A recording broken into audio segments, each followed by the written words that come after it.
Wild card के रूप में आप आए, काफ़ी कुछ थैंक यू बिग बॉस में भी आप हाल ही में गए थे जी। काफ़ी कुछ धमाके किया वहाँ पे। किस तरह से जर्नी के बारे में अगर कुछ बताना चाहो? यार मेरा सिर्फ एक ही इंटेंट था कि पहले तो सबसे इज़्ज़त प्यार से किया जाए, क्योंकि हर कोई बहुत ज़्यादा कलेश और लड़ाइयाँ करता है। तो जो मैंने शुरुआत में बोला भी, बट क्योंकि वो एक ऑप्शन है जो आपके पास कुछ जब नहीं बचता है तो वही आप एक्सरसाइज करते हैं। बट हर किसी से मैं यही कहता था। बट वहाँ की एनर्जी ऐसी रहती है जब आप क्लोज रहते हैं और सब दूसरा सिर्फ चीख के लड़ाई करके बात करता है और अपनी हद को पार करता है, तो फिर कई बार ऐसा होना पड़ता है।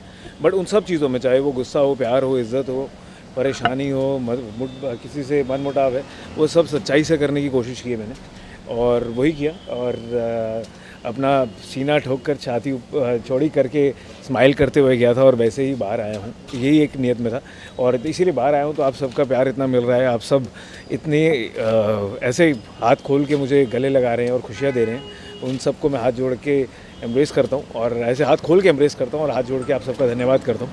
And I am very happy. Stand छोड़ा था बट मज़ेदार था। विकास, साथ ही घर के अंदर मास्टरमाइंड कौन है, आपको क्या लगता है? आप में से कोई भी इसका जवाब जानता है? साजिद खान। फिर आपको खुद को जवाब मालूम आ रहा है, फिर भी मुझसे पूछ रहे हैं। हाँ जी आपको ये नहीं लगा कि जितना भी समय आपने बिताया उस घर में जी। काफ़ी कम समय था और लोगों ने कॉपरेट नहीं किया? अगर कुछ थोड़ा सा कॉपरेट करते तो यू वुड हैव गॉन थोड़े से टॉप 6 पे तो आपको जी नजर आ जी ही रहे थे। जी। आपको ऐसा नहीं लगा? यार वो गेम का फॉर्मेट ही ऐसा है कि वो बिल्कुल अनप्रेडिक्टेबल है। आपको मालूम ही नहीं कि आगे क्या होने वाला है, क्या चीज़ें नहीं हैं।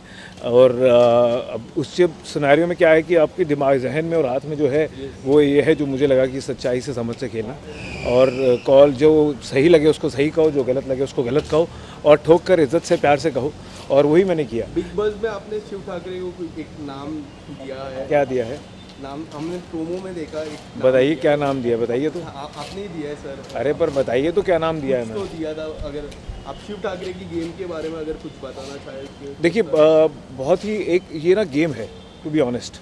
हम शायद बाहर इसको पर्सनली ले लेते हैं, बट हम घर में रहकर भी एक दूसरे को बहुत सारी ऐसी बातें बोली जाती हैं कि अगर वो लिमिट क्रॉस नहीं हो तो कोई इसको दिल पे नहीं लेता है। यू नो, आप एक दूसरे के साथ देखो, आप नॉमिनेट कर रहे हैं, इश्यूज़ हो रहे हैं, परेशानियाँ हो रही हैं, मनमुटाव हो रहे हैं, लड़ाइयाँ भी हो रही हैं, बट उसके बाद फिर बैठ के साथ में ही खाना खाते थे सारे। बट 31st की मैं बात करूँ, जब पार्टी थी जी घर पे जी। जब शालीन और टीना फिर से नजदीक आए तो जी। लोग फिर वापस बिग बॉस में भी पूछा कि क्या लगता है, लोगों की राय ली, घर वालों की राय ली जी। उसमें आपकी क्या राय है? उसमें अगर आप कुछ बताना अब मेरी राय ये है उसमें सिर्फ कि यार उनके रिश्ते में बहुत कन्फ्यूजन है। मेरे पास भी, मैंने भी बहुत कोशिश की उनका वो इज़्ज़त प्यार वो बनी रहे, और बीच में जो कन्फ्यूजन है वो हटी रहे, बट वो कन्फ्यूजन बरकरार रही। और आने के बाद अगर वो दिखा मुझे कि साथ में हुए हैं, तो वो क्या होगा वो मुझे नहीं पता, बट मुझे लगता है कि दोनों बहुत ही अलग तरह के इंसान हैं एक दूसरे के लिए, और वो घर से बाहर निकलेंगे तो समझ आएगा कि वो कितनों एक दूसरे के लिए कितने अच्छे हैं या नहीं हैं। क्योंकि जब बहुत सारी बातें ऐसी हैं, चाहते हैं वो करना जो कैमरा के सामने वह नहीं रह कर पाते हैं। और ये बात आई थिंक शालीन ने बोली भी थी कि उन्होंने एक डेट रखी है फिनाले के बाद, जब वो मिलेंगे बाहर और फिर से शुरुआत करेंगे और देखेंगे कि कैसा होता है। तो मैं भी वो देखना चाहता हूँ कि फिर वो कैसे अनवील होता है और कैसा रिश्ता बनता है। विकास, साथ ही जी, वो कनन ना, उसकी आवाज़ देखकर सुनते ही मुझे मज़ा आ जाता है। मुझे लगता है क्या मज़ेदार आवाज़ है, फुल पावर बंदा है, और फुल ऐसी फुल एनर्जी में चार्ज रहता है जैसे मैं रहता हूँ। तो मैं बहुत एक्साइटेड हूँ। मैं जा रहा हूँ कनन के पास, सिद्धार्थ के पास, उससे मिलने, हक करने और उसको इंटरव्यू देने। और आप देखते रहिए इंटरव्यू। सिद्धार्थ भाई, एक सवाल। जब किचन फाइट में अर्चना ने आपको कहा था कि आप बाप नहीं बन सकते, जी। उसके बारे में आपका क्या कहना है? यार बहुत ही शर्मनाक है किसी के लिए कहना, और आप बाहर किसी को ऐसे कह देते हैं तो वो फिर तब भी उस बात को नहीं ले पाता है, और अगर ले भी हो तो उसके पास ऑप्शन होती है कि वो छोड़कर चला जाए इस बात को और आगे बढ़ जाए। बट जब आप एक आइसोलेशन में एक घर के अंदर बंद रहते हैं, और आपने जिसके साथ कोशिश की हो कि ये सोचा हो कि यार उनके अंदर थोड़ी इंसानियत और सच्चाई है, डिस्पाइट कि वो सबसे लड़ते रहते हैं या आर्ग्यूमेंट करती रहती हैं, तो मैंने वो उस एक छोटे से मोमेंट में उनके साथ ये सच्चाई शेयर कर ली थी कि हमारे साथ ऐसा हुआ था। और उसके बावजूद भी अगर वो जब किसी से मनमुटाव हो तो वो उस बात को गंदगी में डुबो कर आपको फिर बदुआ देती हैं, तो ऐसा लगता है कि यार ये इंसान निहायत ही घटिया और छोटी सोच रखती हैं, और इस बात पे मैं ऐसे इंसान के साथ एक भी मिनट नहीं बिताना चाहता हूँ। तो जबकि उसके बाद उन्होंने मुझे कहा कि नहीं मैं विश करूँगी, तो मुझे लगा कि यार आप इतना ज़्यादा गंदा कहती हैं, अगर आप उसके बाद किसी को सॉरी भी कहना चाहें ना तो उस पर आप पे विश्वास नहीं होता है, क्योंकि आप फिर मुड़ के दोबारा से कह देंगी तो आपके सॉरी का कुछ मायने ही नहीं रहते हैं। तो ये है। Thank you. विकास जी, इसके अलावा एक आखिरी नए साल की शुरुआत होने वाली है, और अंत में एक बड़ी घटना हुई तुनिशा शर्मा की। जी काफ़ी झटका लगा पूरी इंडस्ट्री को, आप उसके बारे में क्या कहना चाहोगे? देखिए, मैं जैसे ही मेरा एविक्शन हुआ था और मैं यूज़ टू हो रहा था चीज़ों के और इंसानों के और इन्वायरमेंट का, तो वो पहली न्यूज़ थी जो मैंने देखी है टीवी पे, और बहुत ही शॉकिंग था। मुझे लगता था कि वो दिखने में बहुत ही प्यारी सी लड़की थी और अच्छा काम करती थी, और मुझे लगा यार what a waste of life. अब ये किसी को नहीं पता है कि क्या रीजंस रहे हैं उनके या क्या सर्कमस्टेंसेस थे जिनकी वजह से उन्होंने ये कदम उठाया, but I am very shocked कि यार, शॉक के साथ ना बुरा लगता है कि यार आपको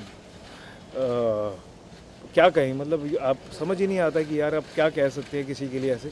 बट सिर्फ ये कहना चाहूँगा कि हर किसी को, स्पेशली यूथ को, कि प्लीज़ एक ही ज़िंदगी है, उतार चढ़ाव ज़िंदगी में चलते रहते हैं। बहुतों की ज़िंदगी में बहुत सारी प्रॉब्लम्स होती हैं और जो इससे भी बहुत बड़ी बड़ी होती हैं।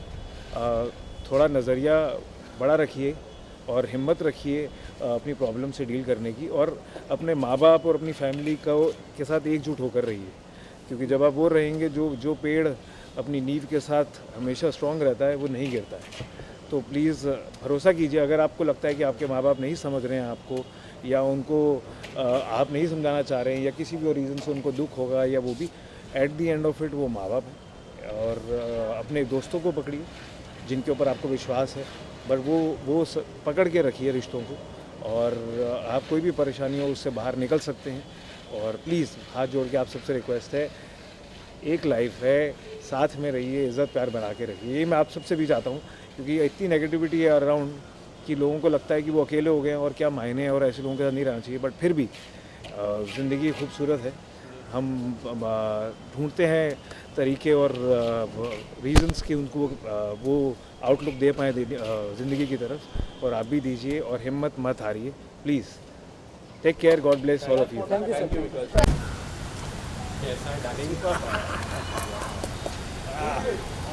ऑल वेल, ऐसे का हीरो ही लग रहा है यार। इन सबका प्यार। क्या बात है, गुड ब्रदर।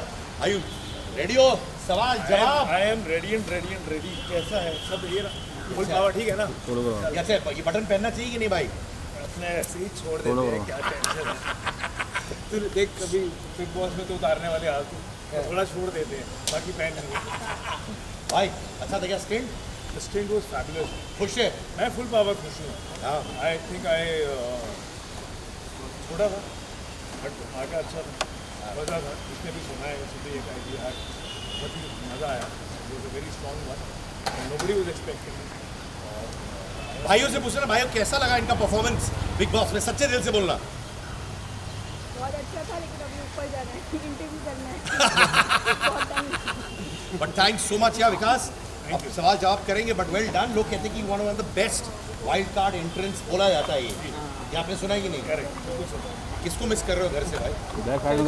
मिस कर रहा हूँ, जिनको मिस करना था उनके लिए वापस आ गया यार। मैं को जो पूरा माहौल है ना घर का, चाहे जितना भी लड़ाइयाँ हों, जितने भी इशू हों, बट एक एनर्जी अलग है। वो एक्सपीरियंस ना दुनिया की किसी को भी नहीं मिलता। उसके लिए आपको बिग बॉस के घर में ही जाना पड़ेगा। I miss the anthem, I miss the morning tea जो लड़के बनाता था, कभी टीना तो कभी शालीन, और दिन के पता नहीं एक अलग ही जोन है। तो शिव को मिस कर रहे हो कि नहीं? शिव को बाकी सब मिस कर लेंगे, मैं नहीं करता हूँ जी। मेरे अभी और बहुत सारे कंटेस्टेंट्स हैं जिनको मिस कर रहा हूँ मैं। तो बट आगे मत जाना, आगे कहाँ? शिफ्ट की वजह से आउट हुआ आप। मैं शिव की वजह से आउट हूँ यार। जो सही में शिवा है ना मेरे बोलना, तो उनका सिर मेरे पे हमेशा है, हाथ मेरे सिर पे हमेशा है। और कपड़ा भी पहन लिया।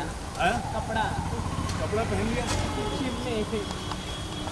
देखिए ये बातें जो हैं ए, चलो ये करने दो ये सब। इनके लिए छोड़ देते हैं जो हाँ। बातें हैं, पर थोड़ा कंफ्यूजन है, मिस्टेक है, मिस्टेक है। आई एम श्योर आप सबके सामने ये भी इसकी रियलिटी बाहर आ जाएगी। आ जाओ रे आओ। अरे आ जा गुंजन, आ जा यार। ऐसे क्या इतनी खूबसूरत वाइफ मिली है भाई को। हाँ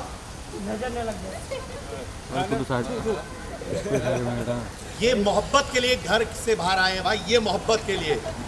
और मैंने सुना कि रोज अपने बीवी के पैर छूते हैं, जिसने खाओ कैसे छूते हैं ऐसे। और देवर भी छूता है ऐसे। बीवी हो ऐसी तो अपने आप ताकत आती है ना भाई। छोटा सा फाइट कर लेते हैं। बोलो